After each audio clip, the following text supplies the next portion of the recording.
आज की सबसे बड़ी खबर के साथ कि कैसे प्रधानमंत्री नरेंद्र मोदी ने आज संसद में बोलते हुए राहुल को करारा जवाब दिया। आपको याद होगा 3 फरवरी को राहुल गांधी ने सरकार पर हमला किया था, पीएम मोदी निशाने पर थे, लेकिन आज प्रधानमंत्री नरेंद्र मोदी ने लगभग 5:30 बजे से 7 बजे तक संसद में भाषण दिया और चुन चुन कर राहुल के सवालों का जवाब दिया। आइए सबसे पहले आपको बताते हैं राहुल ने कैसे मोदी पर हमला किया था, उसका क्या जवाब मिला। राहुल ने कहा था एक अमीरों का दूसरा गरीबों का भारत है, गरीब हिंदुस्तानी चुप नहीं बैठेगा। इस पर प्रधानमंत्री नरेंद्र मोदी ने आज कहा 50 साल आप सत्ता में थे, आपको जनता पहचान चुकी है, कुछ पहचान गए हैं, कुछ पहचान रहे हैं, जनता के बीच रहते तो सब दिखता। राहुल गांधी ने कहा था देश में राजतंत्र नहीं लोकतंत्र है, देश में राजा का विचार वापस आ गया है। प्रधानमंत्री मोदी पर हमला किया था। मोदी ने आज कहा लोकतंत्र में रोकने में विफल रहे, अब सदन में रोकने की कोशिश हो रही है। राहुल ने कहा था लघु मध्यम उद्योगों को बंद किया गया, इसके जरिए मेड इन इंडिया नहीं हो सकता। मोदी ने आज कहा मेक इन इंडिया से कांग्रेस को दर्द हो रहा है, मेक इन इंडिया का मतलब भ्रष्टाचार बंद। और आइए अब आपको सुनवाते हैं राहुल ने 3 फरवरी को क्या कहा था और प्रधानमंत्री नरेंद्र मोदी ने आज कैसे उन्हें करारा जवाब दिया। सुनिए जरा। The king has the voice. The farmers can sit for 1 year. They can sit for 1 year outside in corona. They can die. Doesn't matter. The king does not agree. जो लोग जड़ों से कटे हुए लोग हैं, 2-2, 4-4 पीढ़ी से महलों में बैठने की आदत हो गई है, वो देश के छोटे किसानों की क्या समस्या है वो समझ ही नहीं पाए। उनके अगल बगल में जिन किसानों की उनकी पहुंच थी उससे आगे देख नहीं पाए हैं। और मैं कभी ऐसे लोगों को पूछना चाहता हूं कि छोटे किसानों के प्रति आपकी इतनी नफरत क्यों है? क्या आप छोटे किसानों के कल्याण के लिए आप रोड़े अटकाते रहते हो, छोटे किसानों को इस संकट में डालते हो? 2 हिंदुस्तान बन रहे हैं, एक अमीरों का हिंदुस्तान और दूसरा गरीबों का हिंदुस्तान। और इन 2 हिंदुस्तानों के बीच में खाई बढ़ती जा रही है। गरीब हिंदुस्तान के पास आज रोजगार नहीं है। आधुनिक इंफ्रास्ट्रक्चर आज देश की आवश्यकता है और अभूतपूर्व निवेश भी हो रहा है और उसी से रोजगार भी बढ़ना है, विकास भी बढ़ना है और विकास की गति भी बढ़ना है। और इसलिए आज देश उस दिशा में काम कर रहा है। जो लोग आपका मैन्युफैक्चरिंग सेक्टर बना सकते थे उनको आपने खत्म कर दिया। तो आज हिंदुस्तान में आप made in India, made in India, made in India की बात करते रहते हो। मेड इन इंडिया हो ही नहीं सकता। आज बात खत्म हो गई है, क्योंकि मेड इन इंडिया वाले हैं कौन? मेड इन इंडिया वाले स्मॉल मीडियम वाले हैं, उनको आपने खत्म कर दिया। मेड इन इंडिया वाले कौन हैं? असंगठित लोग हैं, उनको आपने खत्म कर दिया, हटा दिया, परे कर दिया। मेड इन इंडिया नहीं होने वाला है। मेक इन इंडिया से कुछ लोगों को तकलीफ इस बात के लिए है क्योंकि मेक इन इंडिया का मतलब है कमीशन के रास्ते बंद, मेक इन इंडिया का मतलब है भ्रष्टाचार के रास्ते बंद, मेक इन इंडिया का मतलब है तिजोरी भरने के रास्ते बंद। और इसलिए मेक इन इंडिया का ही विरोध करो। देश में इस प्रकार का नकारात्मकता का, निराशा का वातावरण, खुद निराश हैं, खुद सफल नहीं हो पा रहे हैं, इसलिए देश को असफल होने करने के जो खेल चल रहे हैं उसके खिलाफ देश का नौजवान बहुत जाग चुका है, जागरूक हो चुका है। कोरोना के समय अलग अलग वेरिएंट्स आते हैं ना, डेल्टा, ओमिक्रॉन, वो AA वेरिएंट है। और वो पूरा का पूरा हिंदुस्तान की जो अर्थव्यवस्था है उसके अंदर फैल रहा है। कांग्रेस में ऐसे लोग बैठे हैं जो कहते हैं, जो हमारे उद्यमी हैं उनके लिए कहते हैं, और आपको भी जानकर के आश्चर्य होगा क्या कहते हैं। वो कहते हैं ये उद्यमी लोग कोरोना वायरस का वेरिएंट बताइए क्या हो गया? हमारे देश के उद्यमी एक कोरोना वायरस के वेरिएंट है क्या? हम क्या बोल रहे हैं? किसके लिए बोल रहे हैं? कोई जरा आपके अंदर बैठे तो जरा बोलो तो सही, क्या हो रहा है?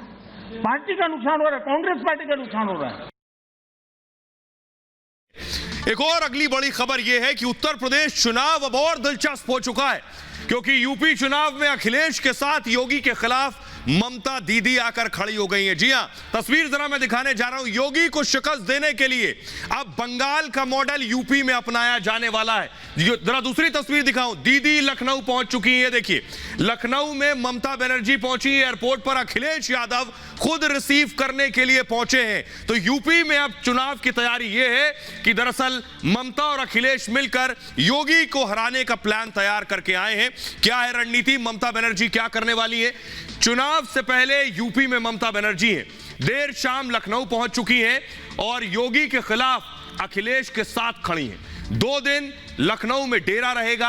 8 फरवरी को प्रेस कॉन्फ्रेंस करेंगी, यानी कल अखिलेश ममता की साझा एक साथ प्रेस कॉन्फ्रेंस होगी। अखिलेश के समर्थन में रैली भी करेंगी ममता बनर्जी। दोनों साझा रैली को संबोधित करेंगे। और बंगाल चुनाव में टीएमसी का समर्थन अखिलेश यादव ने किया था, आपको याद होगा। हालांकि प्रचार के लिए बंगाल नहीं गए थे अखिलेश। तो आइए अब आपको सुनवाते हैं। ममता बनर्जी जब एयरपोर्ट पर पहुंची तो उन्होंने सीधे सीधे यलगार किया कि वो यहां योगी को हराने आई हैं, अखिलेश को जिताने। सुनिए जरा।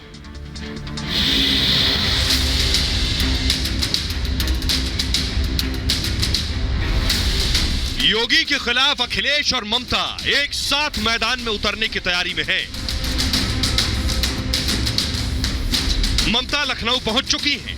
अखिलेश दीदी को लेने खुद एयरपोर्ट पहुंचे। दोनों ने जीत का साइन यानी विक्ट्री साइन दिखाया और दीदी ने दावा ठोका कि वो योगी को हराने और अखिलेश को जिताने आई हैं।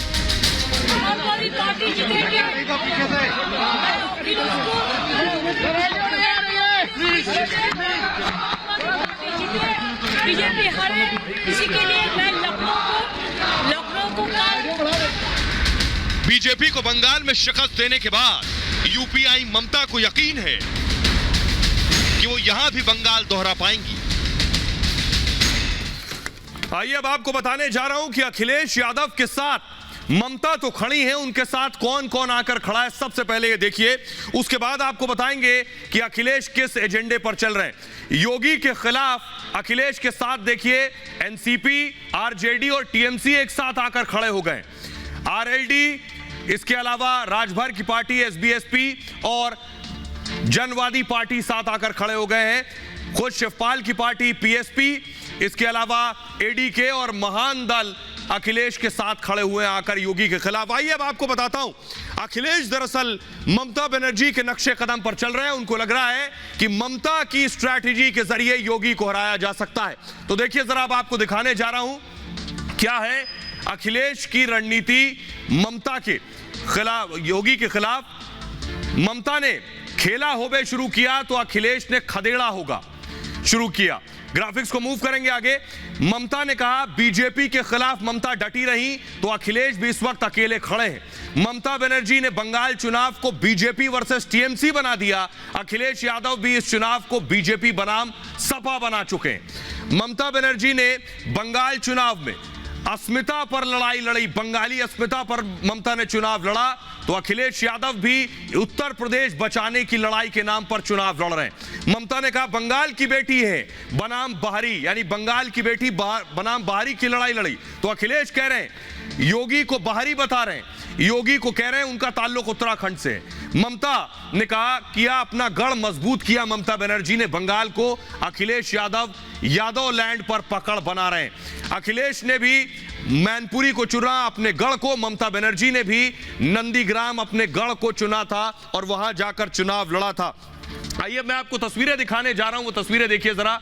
ममता बनर्जी और अखिलेश में रिश्ते अच्छे रहे हैं चुनाव के दौरान। ये तस्वीरें देखिए जरा, फुल फ्रेम ये तस्वीरें मैं दिखाऊं। ममता बनर्जी से अखिलेश यादव मिले हैं, रैलियों में मिले हैं, उनके पांव छूते हैं और जो सम्मान देते हैं उसके पीछे सीधा वजह साफ है कि ममता जिस तरह से बीजेपी को रोक पाई है बंगाल में, अखिलेश यादव भी यही चाहते हैं उत्तर प्रदेश में करना। लेकिन आइए मैं आपको बताता हूं, क्या बंगाल और क्या उत्तर प्रदेश एक जैसा है? क्या बंगाल के नतीजे उत्तर प्रदेश के नतीजे जैसे हो सकते हैं? देखिए आखिर ये क्यों मुमकिन नहीं है, ये मैं आपको बता रहा हूं। 2021 विधानसभा के नतीजे आपके सामने हैं। टीएमसी को 213 सीटें मिली थी, बीजेपी को 77 सीटें मिली। 77 ये 2021 के नतीजे हैं। लेकिन 2017 के नतीजे जरा देखिए, बीजेपी को 325 सीटें मिली थी, बीजेपी प्लस, और समाजवादी पार्टी के खाते में आई थी 47 सीटें, 47। ये बता रहा है कि बंगाल जो है वो उत्तर प्रदेश नहीं बन सकता। आइए अब मैं आपको बताने जा रहा हूं, उत्तर प्रदेश के लोगों को आप सुनिए, वो क्या कह रहे हैं। क्या योगी के खिलाफ ममता और अखिलेश का साथ आना उन्हें हरा सकता है योगी को? सुनिए जरा। तो ममता जी यहाँ पर आ जाएंगे तो यही बात होगी कि कोई गोवा से आ गया, कोई दिल्ली से आ गया, कोई गुजरात से आ गया। जो उत्तर प्रदेश का बंदा है, जो उत्तर प्रदेश के नेता हैं, तो चलेगी सिर्फ उन्हीं की।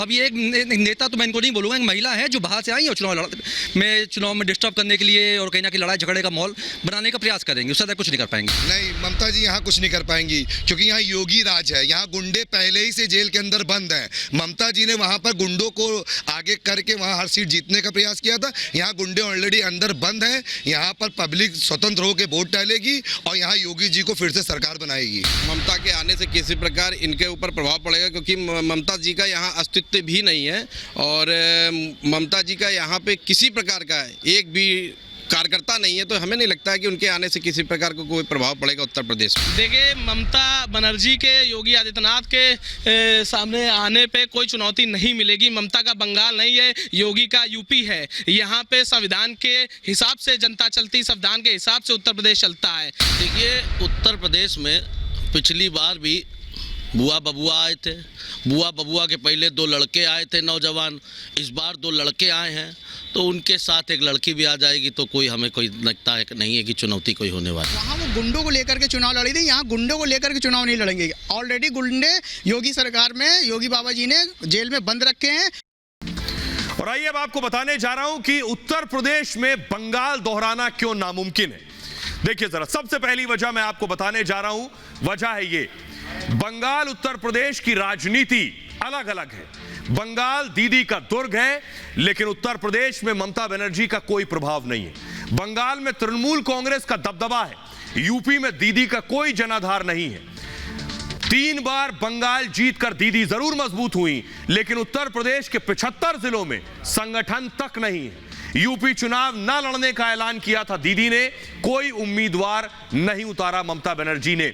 यह बड़ी वजह है, यह फर्क है कि उत्तर प्रदेश जीतना और बंगाल जीतने में। बंगाल में आपको याद होगा ममता बनर्जी ने जब प्रचार किया, देखिए आक्रामक तरीके से ममता बनर्जी ने प्रचार किया, स्कूटी पर सवार होकर कैंपेन किया था दीदी ने। दूसरी तस्वीर दिखाऊं, जब उनके पैर में चोट लगी तो देखिए व्हील चेयर पर कैंपेन कर रही थी ममता बनर्जी।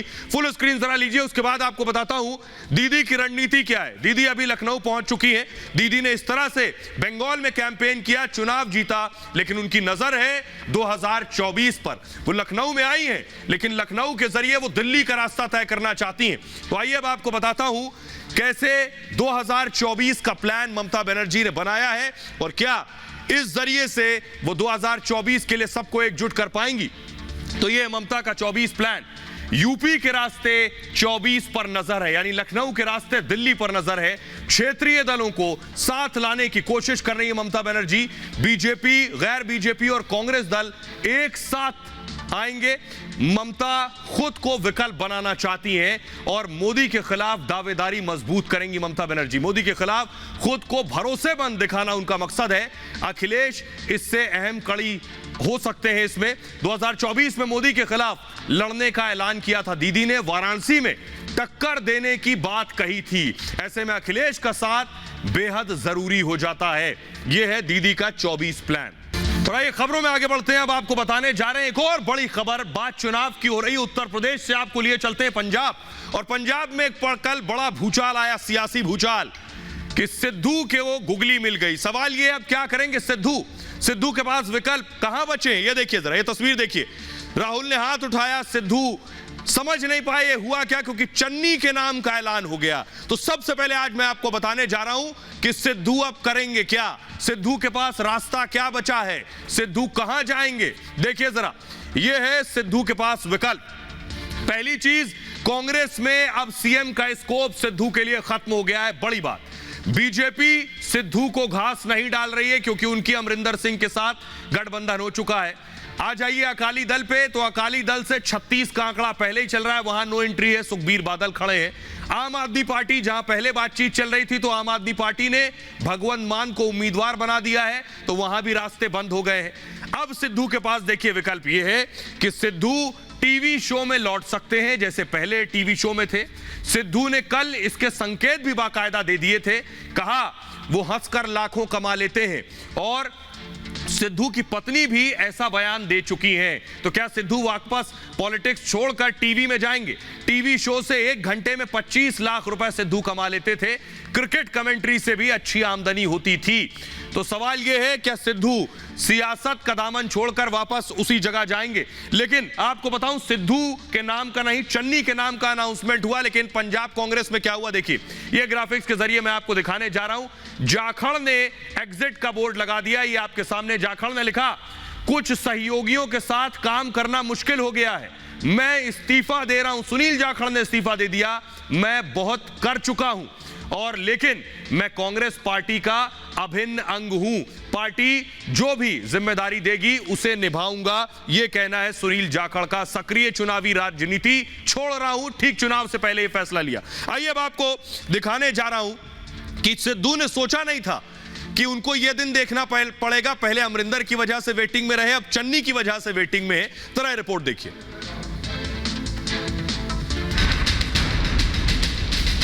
क्योंकि आकाश की कोई सीमा नहीं, पृथ्वी का कोई तोल नहीं, साधु की कोई जात नहीं, पारस और सोनिया जी का कोई तोल नहीं, कोई मोल नहीं।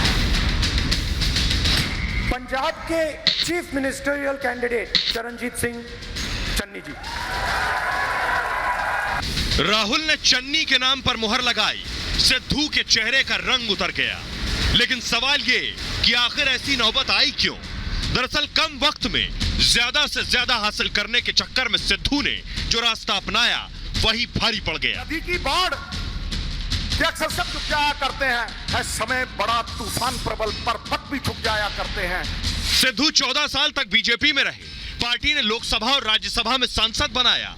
बड़ा हासिल करने के चक्कर में सिद्धू ने पार्टी की खूब चरण वंदना की। 1998 में वाजपेयी साहब के नाम पे सरकार बनी थी और 2014 में नरेंद्र मोदी के किरदार पे सरकार बनेगी, किरदार पे सरकार बनेगी। लेकिन सिद्धू को जब लगा कि उम्मीदें जल्द परवान नहीं चढ़ेंगी तो पार्टी से किनारा कर लिया।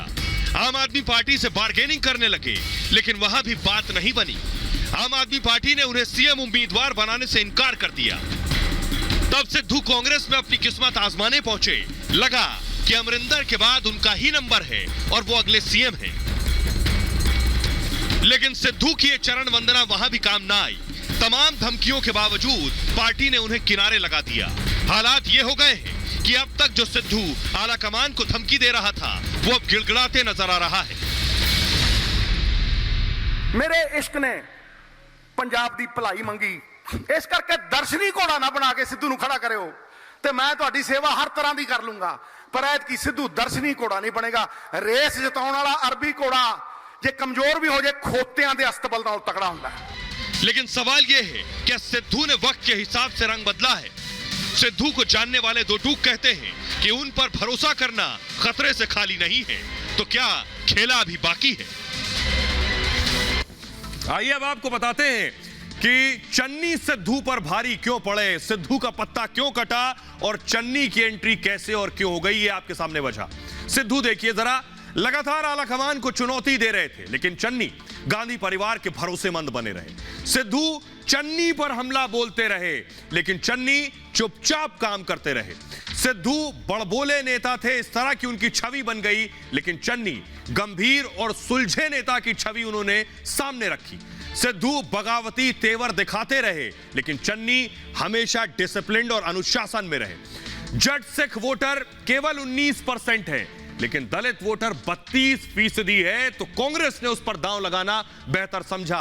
राज्य के बड़े नेता सिद्धू के साथ नहीं खड़े, उनके पक्ष में नहीं है, लेकिन चन्नी के साथ उनके पक्ष में ज्यादातर नेता आके खड़े हो गए। ये एक वजह है, सिद्धू का अपना कोई वोट बैंक नहीं है।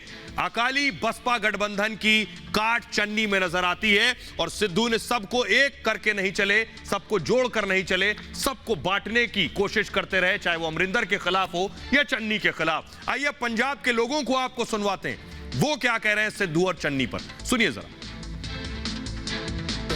सिद्धू का दाव तो बेबंदी का लूटा है, वो तो सत्ता का भूखा है, उसका तो कोई ईमान ही नहीं है, वो उसका तो कोई माई बाप ही नहीं। जैसे चन्नी साहब हैं वैसे ही सिद्धू साहब हैं, क्योंकि 5 साल सरकार रही है पंजाब में कांग्रेस की, और पंजाब में 5 साल सरकार रहने से सिद्धू साहब भी तो सरकार में थे और चन्नी साहब भी सरकार में थे, तो 5 साल में कोई विकास नहीं कर पाए, 5 साल में कुछ काम नहीं किया, तो अब क्या काम कर लेंगे। चन्नी बढ़िया मुख्यमंत्री, चन्नी बढ़िया मुख्यमंत्री के नारेबाजी करती रही कांग्रेस, बाकी रही ऐसा कुछ भी नहीं। आज आप कहीं भी देखो, सीवरेज देखो, कुछ भी देखो, हॉस्पिटल देखो, स्कूल देखो, तो बहुत ज़्यादा खास्ता हालत है, और कांग्रेस से पंजाब दुखी है। हम लोग पंजाब के लोग दुखी हैं, आम जनता जो दुखी है। मेरे हिसाब से तो Channi is the best chief minister due to this reason कि अभी उसने 3 महीने में ही इतने कुछ कर दिया। अगर हो सकता है कि इससे ज़्यादा अच्छे काम करे ये इससे, लेकिन आने वाले वक्त कैसे क्या होगा उसके बारे में कुछ नहीं कहा जा सकता अभी।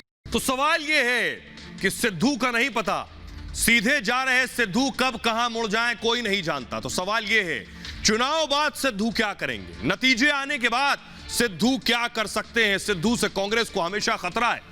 देखिए जरा, सिद्धू के बारे में बताऊं, सीएम की कुर्सी है सिद्धू का सिर्फ एक लक्ष्य और टारगेट, मछली की आंख, और वो है उनके लिए सीएम की कुर्सी। सीएम पद के लिए सिद्धू तड़प रहे हैं। कांग्रेस में रहते सीएम की संभावना अब लगभग खत्म हो चुकी है। तो हो क्या सकता है, चुनाव के नतीजे आए, कांग्रेस पार्टी तोड़ सकते हैं। मान लीजिए नतीजों में जो सामने आए उसमें कांग्रेस और आम आदमी पार्टी लगभग बराबर पर रही, एज पर रही, आगे और पीछे रही, बहुमत नहीं हुआ, कांग्रेस को बहुमत नहीं हुआ, तो सिद्धू का काम आसान। सिद्धू ये धमकी दे सकते हैं, या तो सीएम बनाओ, या फिर पार्टी के कुछ विधायक लेकर आम आदमी पार्टी के साथ जाएंगे, जो सीएम बनाएगा उसके साथ सिद्धू जा सकते हैं। ये दांव वो खेल सकते हैं। आम आदमी पार्टी की सरकार नहीं बनी तो समर्थन कर सकते हैं अपने कुछ विधायक लेकर, वहां सिद्धू की प्रेशर पॉलिटिक्स काम आएगी।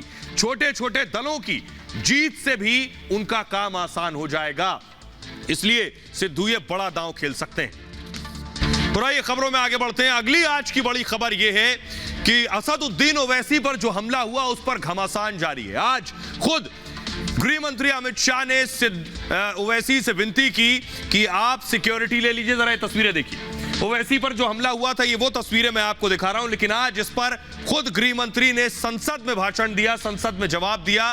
क्या कहा जरा सुनिए, असदुद्दीन ओवैसी ने क्या कहा था पार्लियामेंट के अंदर, और आज गृह मंत्री ने क्या कहा, दोनों को सुनिए। सिक्योरिटी नहीं चाहिए मुझे, मैं हरगिज नहीं चाहिए मुझे। मैं 94 से पॉलिटिक्स में हूं, मैं आजाद जिंदगी गुजारना चाहता हूं। मैं घुटन के साथ जिंदा नहीं रह सकता इस दुनिया में। मुझे जिंदा रहना है तो अपनी आवाज उठाना है, मुझे जिंदा रहना है तो सरकार किसी के उनके खिलाफ बोलना है, और अगर गोली लगती है तो मुझे कबूल है, मगर मैं घुटन की जिंदगी नहीं गुजार सकता सर। मैं नहीं लूंगा सिक्योरिटी, मैं जेड कैटेगरी नहीं चाहता हूं सिक्योरिटी। श्री ओवैसी के खतरे का पुनः मूल्यांकन कराया गया है, और खतरे के आकलन के आधार पर उनका दिल्ली में बुलेट प्रूफ कार के साथ अखिल भारतीय स्तर पर केंद्रीय रिजर्व पुलिस बल की जेड श्रेणी की सुरक्षा प्रदान की गई है।